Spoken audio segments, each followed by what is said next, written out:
तो फाइनली आप लोगों के काफ़ी सारे सवालों के बाद और काफ़ी सारे मैसेजेस के बाद आज फिर हम 3 ऐसे स्मॉल कैप के ऊपर बात करने वाले हैं जो कि एसआईपी के लिए मुझे लगता है कि आने वाले 7 साल 8 साल 10 साल या फिर इससे लॉन्ग ड्यूरेशन के लिए बहुत ही बेस्ट हो सकता है। कौन कौन सा फंड है, उसकी खूबी क्या है, इन सारे मुद्दों के ऊपर हम डिटेल्स में बात करेंगे। तो वीडियो बहुत ही ज़्यादा इन्फॉर्मेटिव होने वाली है। एक लाइक कर दीजिए, शेयर कर दीजिए। चैनल को अगर अभी तक आपने सब्सक्राइब नहीं किया है तो चैनल को भी ज़रूर सब्सक्राइब कर ले। आपका कुछ भी सवाल है तो आप मुझे कमेंट सेक्शन में या फिर इंस्टा पे मैसेज कर सकते हैं। समझ रहे हैं ना, 100 to 10% आपका रिप्लाई ज़रूर मिलेगा। तो चलिए चलते हैं हम अपने टॉपिक की तरफ। समझ रहे हैं ना, सबसे पहले फ़ंड की अगर मैं बात करूं तो एसबीआई का फ़ंड है। समझ रहे हैं ना, ये एसबीआई स्मॉल कैप है। ये फ़ंड देखिए, ये फ़ंड बहुत ही बेस्ट फ़ंड है। समझ रहे हैं, सबसे पहले अगर इसका फ़ंड एज देखें तो इसका फ़ंड एज जो हो चुका है 11 साल हो चुके हैं। समझ रहे हैं ना, अगर फ़ंड साइज़ की अगर मैं बात करूं यानी एयूएम की बात करूं तो 30,836 करोड़ का एयूएम इसका हो चुका है। इसने पिछले 5 सालों में जो रिटर्न्स दिए हैं वो कितने परसेंट के, 31.54% के रिटर्न्स दिए हैं। उसके बाद जो सबसे मेन चीज़ आता है, देखिए किसी भी फंड की कुछ चीज़ें जो कि बहुत ही ज़रूरी होती हैं वो आपको ज़रूर ही देखना चाहिए। उन्हीं में से एक चीज़ क्या होती है, सेक्टर। आप ये देखिए कि भाई किस तरह के सेक्टर में आपके पैसे निवेश हो रहे हैं और किन किन कंपनीज़ के अंदर आपके पैसे जा रहे हैं, किस एलोकेशन के साथ जा रहे हैं, ये हर फंड में आपको देखना ही चाहिए। कई सारी ज़रूरी चीज़ें जो आपको देखनी चाहिए, उनमें से एक दो चीज़ें ये भी हैं जो आपको ज़रूर देखना चाहिए, क्योंकि एटलीस्ट आपको पता तो होना चाहिए कि हम जो पैसे निवेश कर रहे हैं वो पैसे कहाँ पर निवेश करेगा फंड मैनेजर। सबसे पहले अगर सेक्टर वाइज देखा जाए तो इसके जो सेक्टर है वो है फिनेंशियल, उसके बाद है सर्विसेज, उसके बाद है कंज्यूमर डिस्क्रेशनरी। समझ रहे हैं ना, ये सारे वो सेक्टर है जहां पर आपके पैसे निवेश होने वाले हैं। कंपनी की अगर मैं बात करूं तो निफ्टी 50 में, उसके बाद है ब्लू डार्ट में, उसके बाद है फिनोलेक्स इंडस्ट्रीज़ में, उसके बाद है कल्पतरू प्रोजेक्ट्स। ये सारे कंपनीज है जहाँ पर आपके पैसे निवेश होने वाले हैं। तो ये पहला फंड था जिसमें आप एसआईपी कर सकते हैं लॉन्ग ड्यूरेशन के लिए। बहुत ही बेस्ट फंड है। और देखिए मैं बराबर हर वीडियो में करता हूं, जब भी एसबीआई की बात आती है तो वहां पर एक बात मैं ज़रूर बोलता हूं कि भाई एसबीआई का जो फंड होता है ना, यहां पर लोगों को मालूम है कि भाई रिटर्न्स तो मिलते हैं, लेकिन उसके साथ साथ यहां पर बिलीव और भरोसा भी आपको दिया जाता है, जो कि एक बहुत ही कीमती चीज़ है, जो हर जगह पर लोगों को नहीं हो पाता है। समझ रहे कि नहीं। दूसरे नंबर का जो फंड है वो फंड है कैनरा रोबेको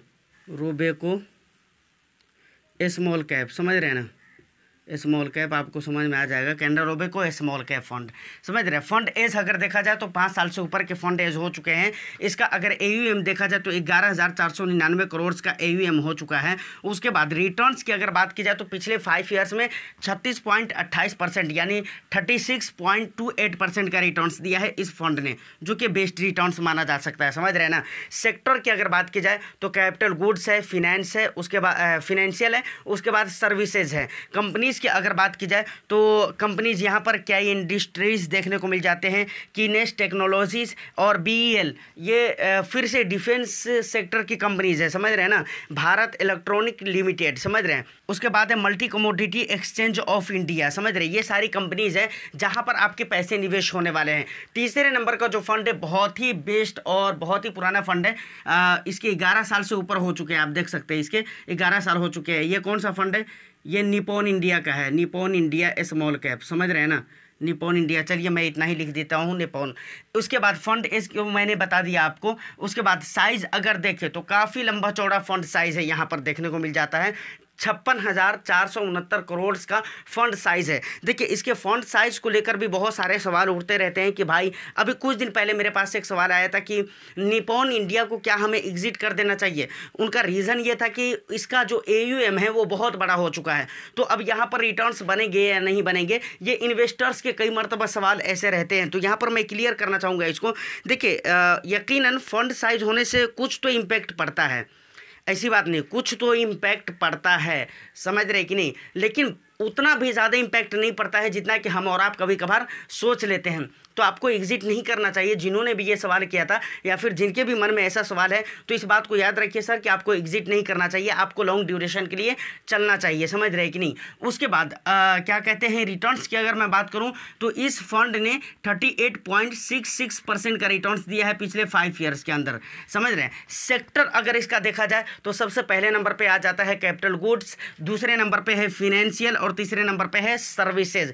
कंपनीज की अगर बात की जाए तो कंपनीज भी बहुत ही बेस्ट कंपनीज यहाँ पर देखने को मिल जाती है। सबसे पहले नंबर पे HDFC जो कि बैंक है, उसके बाद ट्यूब इन्वेस्टमेंट ऑफ इंडिया, समझ रहे हो, उसके बाद करलास्कर ब्रदर्स, इन सारी कंपनीज़ के अंदर इसके अलावा और भी बहुत सारी कंपनीज़ हैं। और ऐसे भी निपॉन इंडिया स्मॉल कैप के स्टॉक्स होल्डिंग्स को आप देखेंगे तो बहुत सारी कंपनीज़ के स्टॉक्स में पैसे निवेश किए गए हैं, लगभग 100 या 100 से ऊपर, समझ रहे हैं ना। इतने कंपनीज के स्टॉक्स में आपके पैसे लगने वाले हैं, तो मतलब काफ़ी डाइवर्सिफाइड होते हैं आपके पोर्टफोलियो। देखिए अब यहाँ पर कुछ खास बात है जो कि आपको याद रखना चाहिए। मैंने 3 फंड लिया है, समझ रहे हैं कि नहीं।